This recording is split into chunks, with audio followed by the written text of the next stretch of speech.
அன்பானவர்களுக்கு வணக்கம். நான் உங்க பாஸ்கரன் பேசுறேன்.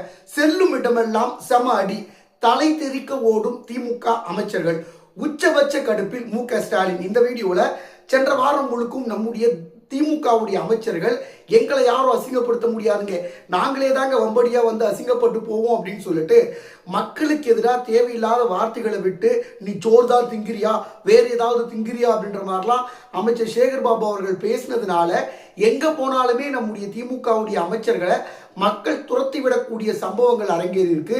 இதனால நம்முடைய மு.க.ஸ்டாலின் அவர்கள், ஏன்னா எலெக்ஷன் வேற வரப்போது, இந்த மாதிரி வம்படியா போயிட்டு அமைச்சர்கள் வாயை கொடுத்து வாண்டடா சிக்கக்கூடிய சம்பவங்களை பார்த்து பயங்கரமான கடுப்புல இருக்காருங்களாம். இந்த வீடியோல என்ன மாதிரியான சம்பவங்களை நம்முடைய அமைச்சர்கள் பண்ணியிருக்காங்க அப்படின்றத நான் எடுத்து வச்சிருக்கேன். மொத்தம் 4 சம்பவங்கள், ஒவ்வொரு சம்பவமா பார்ப்போம்.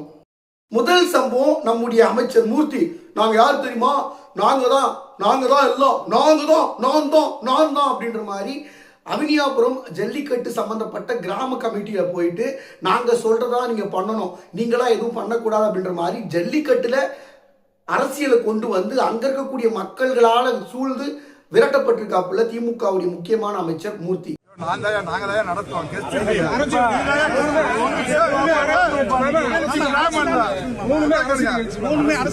கவர்மெண்ட் தான் செலவு பண்றோம்.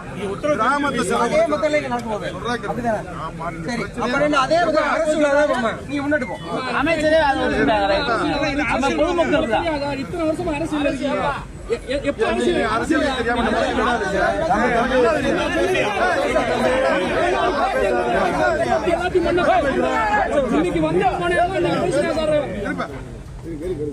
அலங்காநல்லூருக்கு கவர்மெண்ட் தான் செலவழிக்கும், பாலமேடுக்கு செலவழிக்கும். யாருக்கு பவர் இருக்கு? யாருக்கு? கமிட்டி தானே இருக்காங்க. கவர்மெண்ட் தான் பவர். கமிட்டிக்கு எல்லாம் ஒண்ணா கமிட்டி.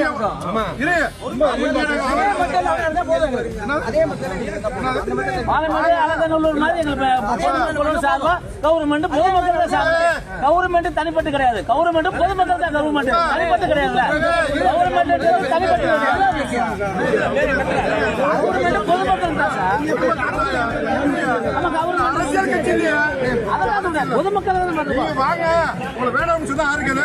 தனிநபர் கூப்பிடுறீங்க, நீங்க தனிநபர் தானே கூப்பிடுறீங்க, பொதுமக்கள் கூப்பிடல.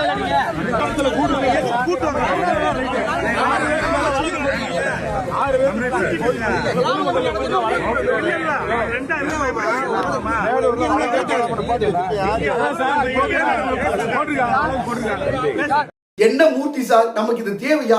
பாருங்க, அவங்க தான் உஷாராயிட்டாங்கல்ல அப்படின்னு சொல்லிட்டு சொல்லக்கூடிய வகையில் தான் ஒரு சம்பவம் அரங்கேறி இருக்கு. அதுலயும் ஜல்லிக்கட்டுல போயிட்டு நாங்க சொல்றதுதான் நீங்க பண்ணணும், நாங்க யாரை கூப்பிடுறோமோ அவங்கள தான் நீங்க கொண்டு வந்து முன்வரிசையில் உட்கார வைக்கணும் அப்படின்ற மாதிரி தேவையில்லாத விஷயங்களை வந்து சொன்னா இப்படிதான் நடக்கும், இதுக்கு மேலேயும் நடக்கும்.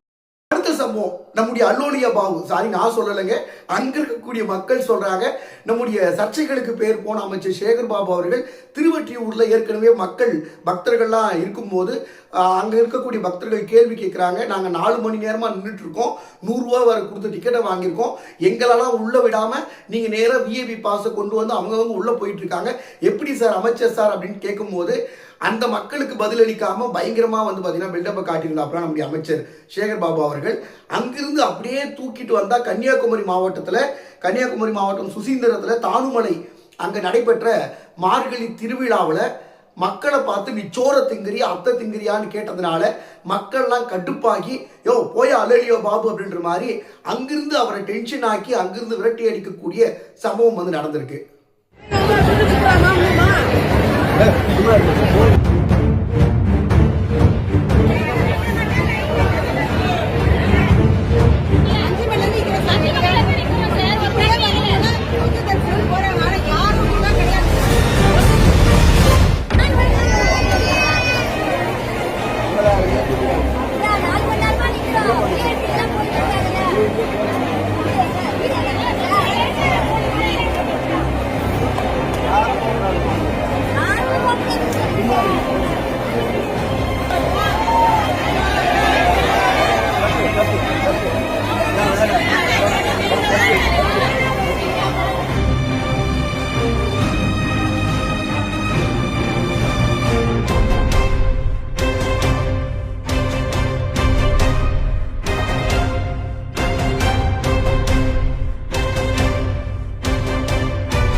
என்ன அமைச்சர் சேகர் பாபு சார், நீங்க எப்பேற்பட்ட ஆள், உங்களவே பாருங்க இப்படி வம்புக்கு இழுக்கிறாங்க அப்படின்னு சொல்லிட்டு சொல்லக்கூடிய வகையில் தான் அந்த சம்பவம் அரங்கேறி இருக்கு.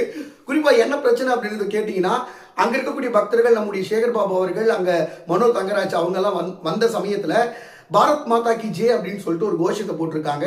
இதுல என்னங்க தப்பு, பாரத தாயை வணங்குவோம் அப்படின்னு தானே அவங்க சொல்றாங்க. அதற்காக கடுப்பான நம்முடைய அமைச்சர் சேகர் பாபு அவர்கள், ஏய் நீ சோத்த திங்கிறியா இத்த திங்கிறியான்னு கேட்ட உடனே இன்னும் அவங்களுக்கு கோபமாகி அல்லேலியா பாபு அப்படின்னு சொல்லிட்டு அவரை பயங்கரமா அட்டாக் பண்ணியிருக்காங்க. சார் இப்பெல்லாம் ஆன் த ஸ்பாட்ல நம்ம எப்போ ஏற்பட்ட ஆளா இருந்தாலும் நம்மளை ஆஃப் பண்ணிடுறாங்க அங்க இருக்கக்கூடிய பக்தர்கள். அதனால கொஞ்சம் போகும்போது கொஞ்சம் நாசுக்கா பேசுங்க சார். இல்லைனா இதே போல பல இடங்கள்ல போயிட்டு நீங்க வம்படியா வாயை விடுறதுனாலே உங்க மேல நம்முடைய முதலமைச்சர் மு.க. ஸ்டாலினே கடுப்புல இருக்கிறதா செய்திகள் வந்துட்டு இருக்கு. இந்த 2 சம்பவம்னா கூட பரவாயில்லைங்க. அடுத்த சம்பவம், தலைவா இது என்ன புது ஐட்டமா இருக்கு, மாட்டு சாணியும் மனுஷ சாணியும் சேர்ந்து அடிச்சுட்டாங்களே அப்படின்னு சொல்லக்கூடிய வகையில நம்முடைய எம்பி வெங்கடேசன் அவர்களை சுளுக்கு எடுத்திருக்காங்க அவருடைய சொந்த தொகுதி மக்கள். அதுலயும் வாங்க இங்க நாங்க 5 வருஷம் ஆச்சு நீங்க ஆட்சிக்கு வந்து என்னத்தை பண்ணீங்க, இங்க ஜெயிச்சுட்டு போனதோடு சரி, அதுக்கப்புறம் எங்களுக்கு ஏதாவது பண்ணீங்களா, தொகுதி பக்கமாவது வந்தீங்களா அப்படின்ற மாதிரி நாக்கு பிடிக்க கொள்ளக்கூடிய வகையில கேள்விகளை வந்து தொடுத்திருக்காங்க மதுரையினுடைய மக்கள், மதுரையினுடைய சுரணை உள்ள மக்கள்.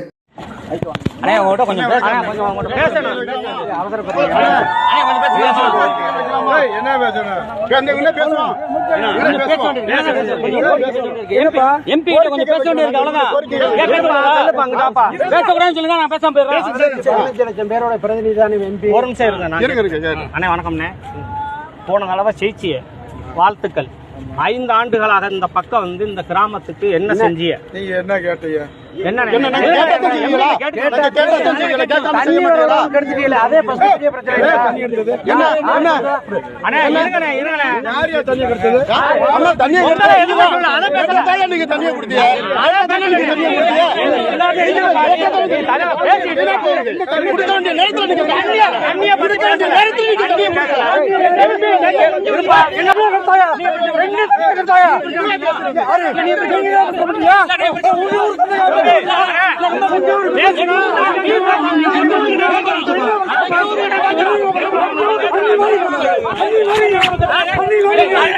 உண்மையிலே அந்த மக்களுக்கு மிகப்பெரிய ஒரு பாராட்ட குறிப்பு கொடுத்தே தீர வேண்டும். ஏன்னா 5 வருஷத்துக்கு முன்னாடி ஓட்டு வாங்க மட்டும் வர்றது, வந்ததுக்கு அப்புறம் ஏகப்பட்ட டிராமாக்களை போடுறது, நாங்க வந்து பாத்தீங்கன்னா கோவிலுக்கெல்லாம் போவோம்னு சொல்லிட்டு கோவில்களில் போயிட்டு ஓட்டு பிச்சை கேட்கறது, அப்புறம் வெளியில வந்து இந்துக்களுக்கு எதிராகவும் மதத்துக்கு எதிராகவும் ஒரு பக்கம் டிராமாவை பண்ண வேண்டியது, இன்னொரு பக்கம் சொந்த தொகுதி பக்கமே வரமாட்டாங்க, யார் எம்பின்னே தெரியாத அளவுக்கு பல்வேறு எம்பி தொகுதிகளில் பல்வேறு மாவட்டங்களில் இதே நிலைமையில் தான் இருக்கு.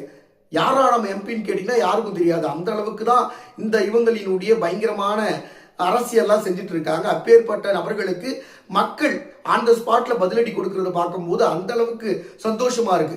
கண்டிப்பா இங்க மட்டும் இல்லைங்க, எல்லா தொகுதிகள்லையுமே மக்கள் வந்து கேள்வி கேட்கணும். எங்கெங்க போனீங்க, நாங்க இதெல்லாம் கேட்டோம்ல, செய்யறோம்னு சொன்னோம்ல, இப்ப மட்டும் வந்து ஓட்டுக்காக மறுபடியும் டிராமா பண்ண வரீங்களான்னு சொல்லிட்டு வரக்கூடியவர்களை நம்ம கேள்வி கேட்டா மட்டும்தான் அடுத்த முறையாவது அவங்க பயப்படுவாங்க. சும்மாத்துக்கும் புருடா விட்டுக்கிட்டு மக்களை ஏமாத்தாம மக்களை வந்து பார்த்தீங்கன்னா பொய் சொல்லி ஓட்டுகளுக்காக பொய் சொல்லக்கூடிய வேலைகளை வந்து செய்ய மாட்டாங்க.